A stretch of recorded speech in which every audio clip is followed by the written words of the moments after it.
Hi, what's up guys? So let's continue into looking into generators and how they work. And before that, let's look into how functions work in JavaScript. So let me create a function to get started with.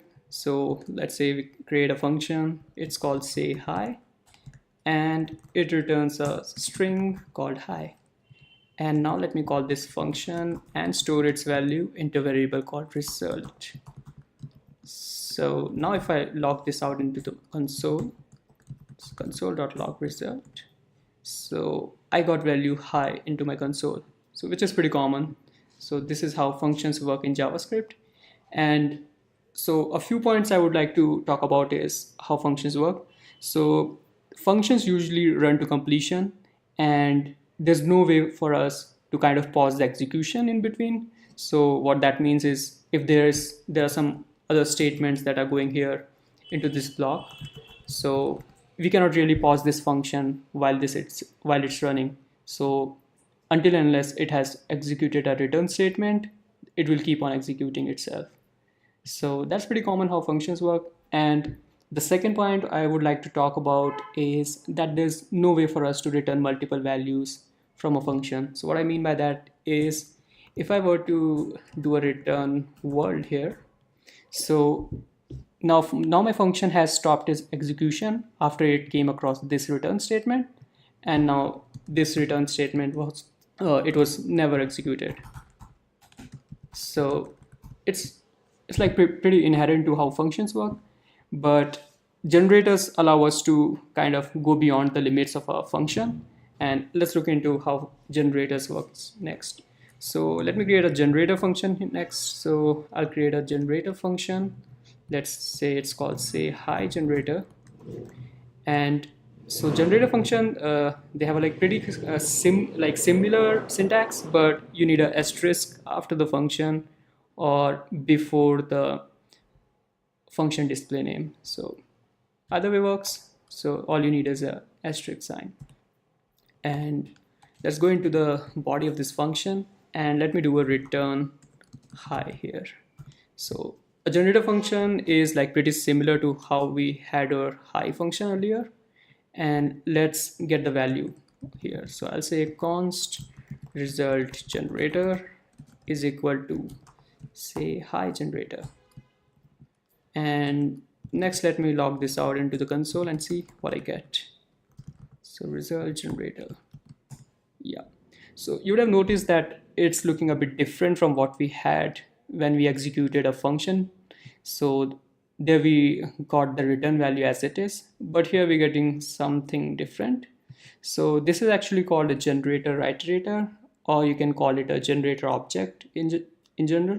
So this allows us to kind of iterate over the values of a generator. And what I mean by that is that from a generator, we can actually return multiple values, which we were not able to do from a function. However, for that, we need a special keyword, which is called yield. So let's say we add a keyword called yield, and I say, hey, inside my generator. And now I need to get all these values that my generator has provided here. So for that, I would need to actually go over the values that I received in my generator object here. So for that, you need a special keyword. It's a method on a generator object. It's called next. So if I execute it, so there you can see that when I execute the next method on my generator object, I get something which looks like a value hey and a done false. And let me just show you how it keeps on working. So if I just duplicate this a couple of times, and now we can go over how it works. So for the first time, it executed and it got me value hey and a done value called false. And the second time, it got me a value hi and a done value called true. So the done key actually signifies if the generator has finished its execution or it's still in suspended state. So as I mentioned that when we come across a yield keyword in a generator, it kind of gives its values back and it pauses its execution until and unless it comes across another like next invocation. So for the first time we got the value as hey, which was returned from the yield keyword, and the second time we got the value as hi with a done value of true. So the last value that we got here with a done value of true, it's actually coming from this return statement. So a generator was able to give us multiple values back, and in between these, like, we can have multiple statements if you want. We can have some logic going here to which signifies how our other values are calculated going forth. And the last console log that you see here, it's giving us a value of undefined and a done of true. So at this point, like, the generator has finished its execution, and so that's why we are getting a value of undefined, because there's nothing to return here and the generator has already finished its execution. And whenever we invoke the next method on a generator object, it kind of iterates forward automatically, so we don't need to like do maybe an increment that we usually do in loops or something other than going over the iterator.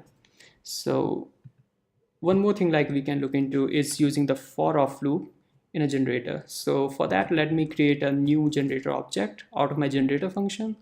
So let's say it's called const result generator for of, and I'm going to create it pretty similar to how I created it earlier.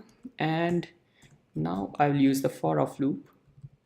So for of is const iterator of my result generator for of, and let me log these values into the console.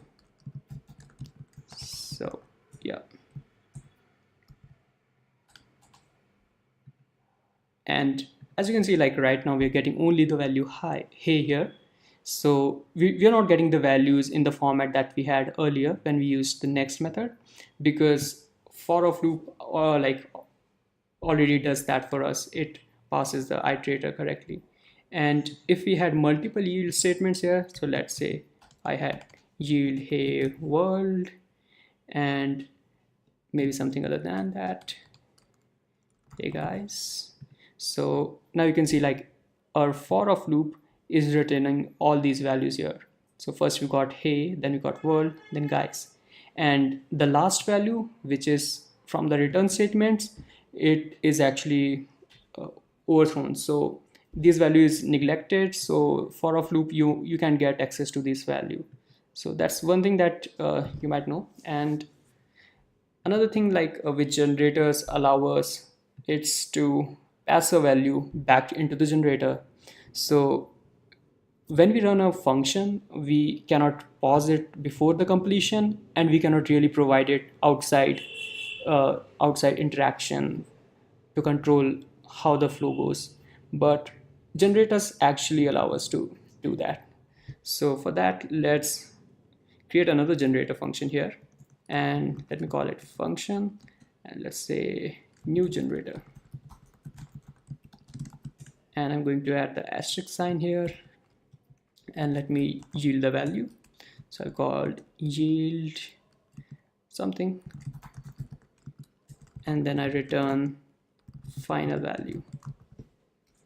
So for this, let me create an iterator first, and I'm going to do const new generator iterator is equal to new generator, and let me log the values out here. So I'll do console.log new generator next, and yeah, I'll just duplicate this a couple of times to get how we are doing things here. And so let's say we want to get some values from into a generator. So let's say we want to customize this return value from outside. So the yield keyword also allows us to pull in values from outside. So let's say I create a variable here called const final, and for this I do a yield, and I say like give me value. So let's look into what happens here. So, and one more thing we can do here is we return the final keyword. So it's pretty interesting. I'll show you. So how the execution goes is, so first time this generator iterator ran, so it came across this yield statement and it gave us something with a return of false. Pretty common, right? And the second time it came across this line. So const final is equal to yield. So it says give me a value. So this value was actually given back to us into the iterator here. So as we can see here, so we have gotten value, give me a value, and we've still gotten done as false. And the last part of the iterate generator is that we just return this variable here. So now what we are trying to do here is we want to pass in values back into this final keyword so that we can return it back. So when the generator come across this yield keyword here, so it pauses itself, and whenever we are like resuming the generator back, we can pass in some values. So when the generator came across the give me value line, so it is paused in this state, and we can pass in some more values here. So let's say I pass in custom value, and now there we've got it. So now the value which we passed into the generator, so it was given back to the final keyword or final variable, and then it was returned back to us. So this way, like, we were able to control the execution of the function from outside.